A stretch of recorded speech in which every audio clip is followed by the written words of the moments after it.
અમે બધા અહીં પાટણ ગુજરાતથી આવ્યા છીએ. મારે ભત્રીજો છે આમનો સન. જ્યારે એ જન્મ્યો ત્યારે એને ક્લેફની તકલીફ આવી હતી. એટલે જન્મ્યા એની પહેલાં અમને ડૉક્ટરે કહી દીધું હતું કે આને ક્લેફનું છે. એટલે અમે બધા રિસર્ચ કરવાનું ત્યારથી ચાલુ કરી દીધું હતું કે ક્લેફની સર્જરી ક્યાં કરાવશું, શું કરાવશું. પછી ઘણી બધી રિસર્ચ કરી, ઘણા બધા ડૉક્ટરોને મળ્યા. પછી અમે ઇન્સ્ટાગ્રામ બધા વાપરતા હોઈએ છીએ. એટલે ઇન્સ્ટાગ્રામમાં અમે સ્ક્રોલ કરતા હતા અને એક બે જણાએ અમને કીધું કે આવી રીતના મુંબઈમાં બી એક ડૉક્ટર છે. મારા ભાઈએ અને અમે બંનેએ ચેક કર્યું. તે ડૉક્ટરનું જોયું, પેજ જોયું, આખું અમને ગમ્યું.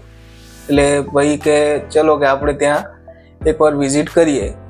તો અમે બંને અને ભાભી ત્રણેય અહીંયા આવ્યા, ડૉક્ટરની વિઝિટ કરી. ડૉક્ટરનું કામ અમને ખૂબ ગમ્યું. અત્યારે હવે મારો ભત્રીજો હવે અહીંયા ઓપરેશનમાં હવે કલાકની અંદર જવાનો છે. એટલે હોપફુલી બધું ઓકે થવાનું જ છે, પણ તો બી હોપફુલી બધું ડન એકદમ રેડી થઈ જાય એમ.